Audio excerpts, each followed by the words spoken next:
That's my mother name. What's up guys, KDub175 back with another Pokemon Duel video, and this is going to be a best Mega Pokemon to use with their EX form. Now, Mega Rayquaza doesn't really count because you still have to use the Meteoric Teachings, but it is the #1 Mega in my opinion. Also, Rayquaza on itself, the EX is really good. Now, we have Mega Houndoom. I was always kind of upset about Mega Houndoom because, all it really does is give you even more damage, which, I don't know, fire decks were already pretty strong. You get a couple Pokemon burned with 1 or 2 Houndoom on the field, and you're doing a ton of damage, so I never really felt like you needed the Mega. But Houndour, easy evolution, Houndoom, vital in a fire deck, and the fact that Megas are free now, that the plates don't cost anything, I think that's a pretty good setup, because Houndoom on its own is really good. Now we have Mega Lucario, again a pretty cool Mega Pokemon. It's going to have a 140 gold, because that 110 is going to be a 120, plus 20 from the ability, 140. Not bad. Lucario as of right now in this meta is really good. It's almost like one of those standalone figures that you can kind of put in any deck. It doesn't have to be a steel deck. It can just be one Pokemon that you have in your deck to serve as a counter to heavy hitting gold attackers, to wall them off, heavy white attacks. You have that Aura Sphere, if you can get it to a level 10, chain level 9, perfect matchup for Zoroark. Really like Lucario, and if you have the Mega, now that the plates don't cost anything, I think that's going to be on the top of my list. This is going to be kind of maybe a top 10 best Megas to use, just kind of on their own with their EX form. Now, Mega Glalie, I think, is a really good Mega in an ice deck. Really amazing. Glalie as a standalone figure, not that great, but it's a pretty good Pokemon to put in an ice deck. And then water has become pretty meta, so you can hit 150 with that freeze dry. You're getting that plus 50. You can get rid of sphere plates with the ice shard with the gold. Evolving from Snorunt, probably, gonna go 50-50 depending on the opponent if they have a lot of purple. So, not bad, not bad. Now we have Mega Tyranitar. I actually really like Mega Tyranitar, even though it's heavy white. It does a ton of damage. Now that Mountain Topple, you don't really want to be running a lot of blue attacks because it will make your own Pokemon spin, and then it has the Rock Storm, so it's a nice little, matchup for fire and flying types, kind of clearing up the board, for you to continue to press forward. It's a heavy hitting Pokemon, 100%, like Mega Tyranitar, everybody has known that for a while, but Tyranitar on its own, it just never was really that good. I mean, it's not great like Pupitar now that it has the beatdown. You use an X speed on it if you don't get, unlucky and get the bite. You can have that that 50 is a solid gold, hopefully, and then you evolve, you're going to be a 2 MP, you're going to have a 120 and 100. So actually, I like the Dragon Tail more. Get that to a 109. I like Mega T-Tar is really good, but, evolving the Tyranitar is not great. Now we have Mega Aggron, one of my favorite Mega Evolutions, especially in Pokemon Duel, just in terms of what it's able to do. Any fairy type that moves within a couple of steps is going to be automatically knocked out, sent to the PC. Has a pretty heavy amount of damage, and you can exclude some rock and fairy types. Now, Aggron, that 140 isn't as OP as it used to be, and it is a 1 MP even though you're 2 MP off the bench, but it's really nice to have for rush decks. And if you can get it to a chain level 10, I know a lot of people do have a chain level 10. I mean, that's a 150, and then if you have some steel energy, metal sphere, Aggron is still pretty good. Aggron is still really good. Now you have Mega Ampharos. Everybody knows how Mega Ampharos works. You're going to be able to bring multiple Pokemon back. Now you're going to have to run 2 Ampharos if you want to run a double Mega Ampharos. But you can still Mega Evolve the same Pokemon. You just have to have 2 of them in your deck so you can get 2 of the plates. So, Ampharos, it's okay in electric decks. The Mega is really what it's there for. Now Mega Sableye. The fact that we got the buff to allow Mega Sableye to be able to pass through other Pokemon is huge, and it also has a damage increase. That 120 is basically hitting for 140, that 90 is basically hitting for 120. You're not going to be able to knock it out by just damage. You're going to have to use Destiny Bond or send it to the PC with a Cyclone. Now Sableye, there's a lot of gold in the meta, But Sableye also has gold. It has a lot of purple, so it can lose to, you know, the gold attacks like Mega Ray, Arcanine, even Tapu Koko with a quick attack. But Sableye, I think, is always a good figure. It's been a good figure since it came out. It's really tough to deal with. It even has like odds against Rayquaza and Mega Rayquaza, you know what I mean? So I really like that setup. Now Mewtwo, with having that base 100, get it to a chain level 9, it's going to have a 109. You get a double spin, you're hitting for 159. Pretty insane. It potentially run it with that Oricorio PAL style. I think it is the psychic one. Now Mega Mewtwo Y, pretty trash now. The 140 is not doing much. The Hypersonic can help it survive. Mega Mewtwo X though, 150, still able to get it done. Still able to get it done, 150, and then if you can put some chain levels into it, that Psychic Shove is just devastating if you're able to get onto the entry point of your enemy and move in on their goal. If they're going to have a lot of defense. So Mewtwo, I think, is a really good standalone figure. You know, the Zoroark is pretty meta, so I like Mewtwo and Mega Mewtwo X. Now, Mega Altaria. Again, it's a free, like, plate, you know? It doesn't count against your 8 plate slots. So Altaria, super, super important in the Dragon deck. So I think that just speaks for itself. Mega Gengar. Mega Gengar, we all know, is kind of the MVP of the Rush decks, you know, between the Dio Speed, the Zoroark, Mega Gengar, like the Rush. Gengar on its own, not that great, but, you know, if you're playing an enemy who's a sissy who likes the turtle, that Contagious Terror can work out, a 109 for Zoroark. Like, I like Mega Gengar pretty well, though. Mega Scizor, also able to banish Pokemon with the cracked marker. If you have Scizor, I recommend running 2 of them, and you can Metal Coat from the Scyther. So that's basically going to be a 130 on the Scizor and a 70 because, you know, you're going to have the Metal Coat. It's pretty easy. Even Scyther's not that bad. I mean, you can get a couple of lucky knockouts. It's just a slow setup.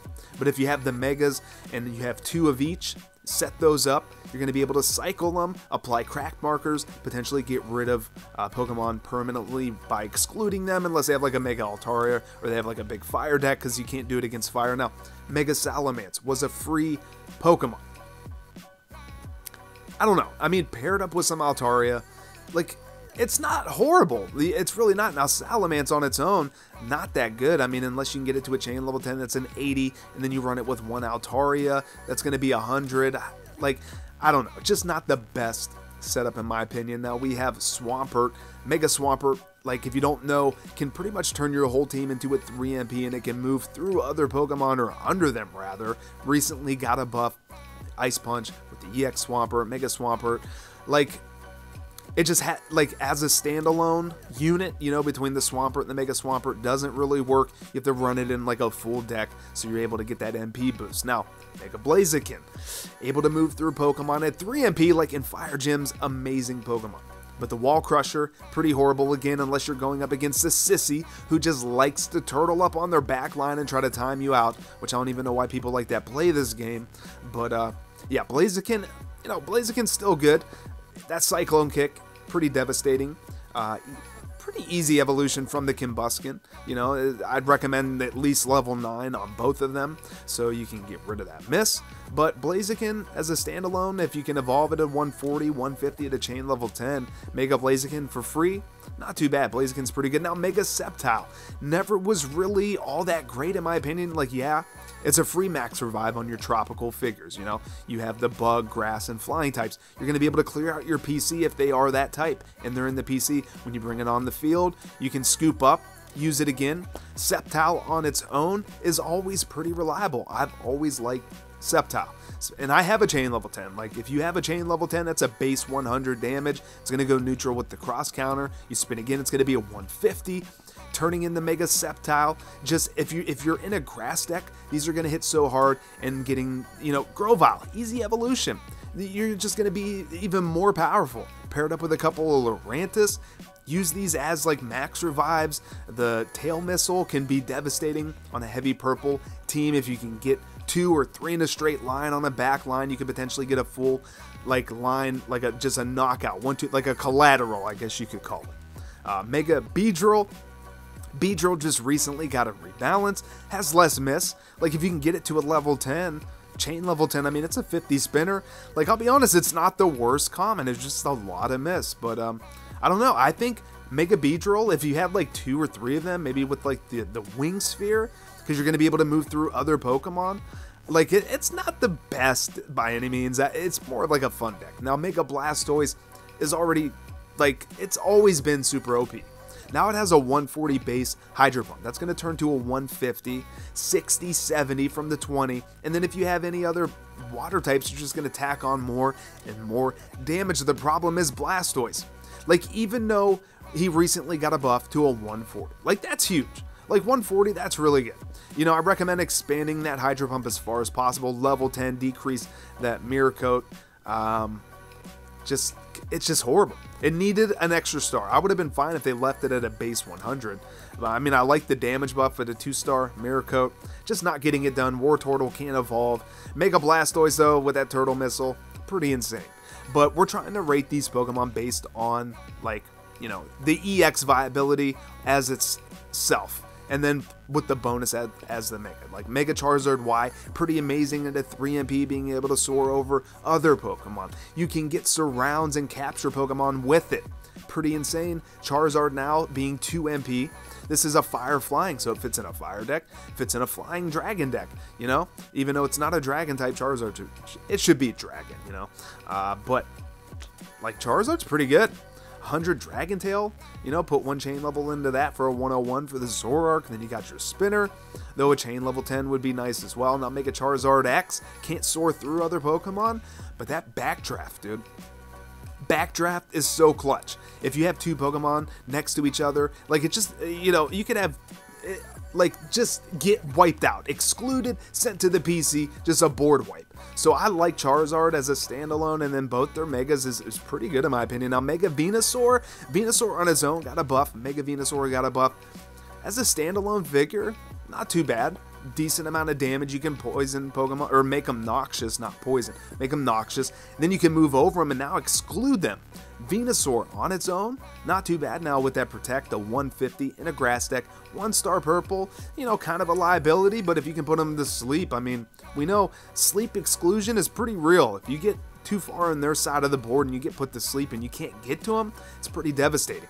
And there is some pretty high-tech strategy with Mega Venusaur, with the Coco being able to Melee Wish and then fly over top of them and exclude them. So, like, I don't know, guys. Like, we covered a lot of Mega Pokemon. How do I just pick 10? Like, I don't even know if I can do that chronologically or just pick, like, an overall top 10, but I'm going to try to do it chronologically. Like, that's what this video is about. Best Megas that also have really good EX forms as well whenever you're not Mega, you know?